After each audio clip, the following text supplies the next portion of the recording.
Good morning. I am Dr. M. Fatima from SIRT. Today's lecture topic is AC bridge.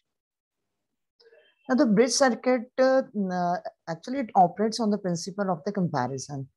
That is, some known value or the standard value is adjusted until it is equal to the unknown value. So, on the basis of this principle, the bridges are used for the measurement of Wheatstone bridge, for the measurement of resistance, and for the measurement of inductor value, capacitor value, and frequency. The DC bridge and AC bridges are the type of the bridge circuit. The DC bridge is used for the measurement of resistance only, and AC bridge is used for the measurement of inductor, capacitor, and frequency value. The DC bridge classification are Wheatstone bridge, Kelvin bridge, and Megon bridge, double Kelvin bridge. The AC bridges, for the AC bridges for the measurement of inductor, Maxwell bridge, Hayes bridge, Owen bridge are used. For the measurement of capacitance, Shearing bridge is used. For the measurement of frequency, Wien bridge is used. Now the capacitor, actually the capacitor, if I'm talking about the capacitance, it means that this is the ability of a dielectric to store the electrical charge per unit voltage.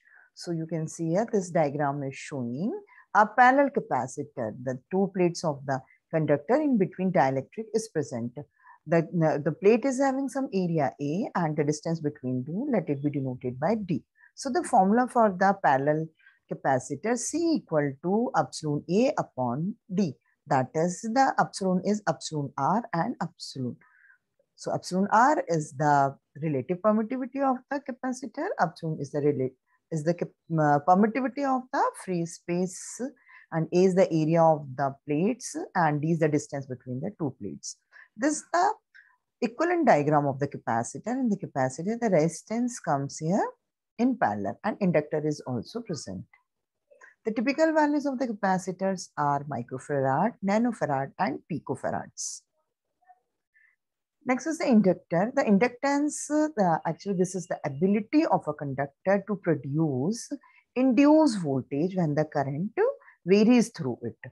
So you can see that in the diagram, there is a core on which the wire is wounded.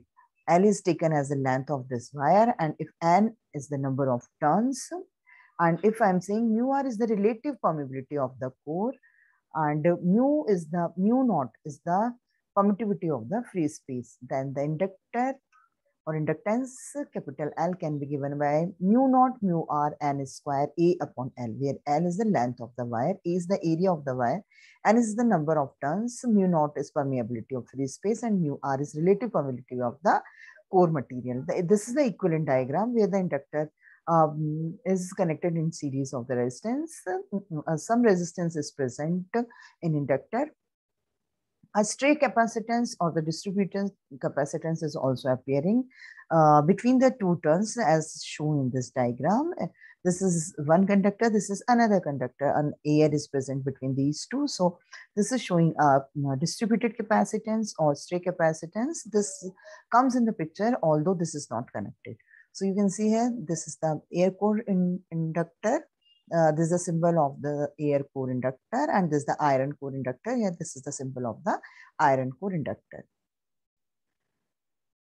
The quality factor of the inductor and the capacitor. The quality factor of the inductor, if the resistance is connected in series, then this is given by omega XS upon RS. That is the reactance of the inductor divided by resistance. That is omega LS upon RS. Omega L is the reactance of the inductor. If the inductance is in parallel, if the resistance connected in parallel of the inductor, then the quality factor is given by R divided by X. This RP is representing the parallel capacitor and XP is representing the parallel reactance of the inductor. P is denoted here for the parallel. X is the reactance of the inductor and R is the resistance of the inductor. So this is equal to how much? Rp upon xp is equal to omega L. X is equal to omega L. That's why I can write xp equal to omega Lp. So the inductance parallel circuit quality factor is equal to Rp upon omega Lp. The next is the dissipation factor of the capacitor. This is the ratio of the reactance to the resistance. Same as the quality factor I'm talking about for the inductor. Now this dissipation factor, this for the parallel combination of capacitor and resistance, this is equal to the reactance divided by resistance. Since here the parallel combination is taken, so P is used as subscript, so I can write here XP upon RP. The value of X is equal to 1 upon omega C. So value of XP is equal to 1 upon omega Cp. Rp is already in the denominator, so that's why the dissipation factor of a capacitor is equal to 1 upon omega Cp Rp. Now, if the capacitor is connected in series of the resistance, then this dissipation factor will be equal to resistance upon reactance of the capacitor. Since the capacitor and the resistance are in series, here the S is taken as subscript. So this is equal to Rs upon Xs.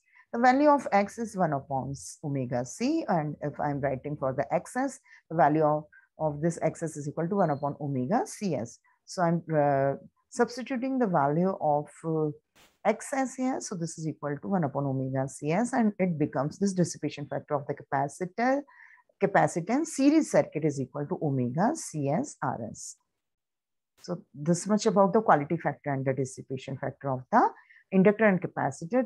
The importance of the quality factor is if the value of this capacitor is very high, if the resistance is 0, then the value of this quality factor will be very high. It means the resistance is 0, that is the inductor is pure. There is no resistance present inside of the inductor. So the quality factor is very high. So we always prefer to take the inductor with high quality factor. If the quality factor is very low, it means the very high value of resistance is present. So the low quality factor resistance inductance are not desirable if the inductor comes in series with resistance, and vice versa with the inductance parallel circuit. So the quality factor and the dissipation factor decided the quality of the capacitor and the resistance, or you can say the value of the resistance present in inductor and capacitance. Now come to the Wheatstone bridge. This Wheatstone bridge is used for the measurement of resistance. Here, the resistances are connected in the 4 arms, the R1, R2, R3, and R4. So the R2, R3, and R4, these values are known, and unknown value of the resistance is connected in this arm, arm A, D. Between arm A and C, the DC voltage supply is connected, and between arm B and D, a galvanometer is connected. The galvanometer is connected to check whether the bridge is in balance condition or not. Now, what is a balance condition? The balance condition means the potential difference across this galvanometer must be 0. Or we can say that the current should not be flow through this galvanometer. If the current does not flow through the galvanometer, then the bridge is in balance condition. Then we can apply this condition R1 upon R3 equal to R2 upon R4. That is, the product of opposite arms are equal.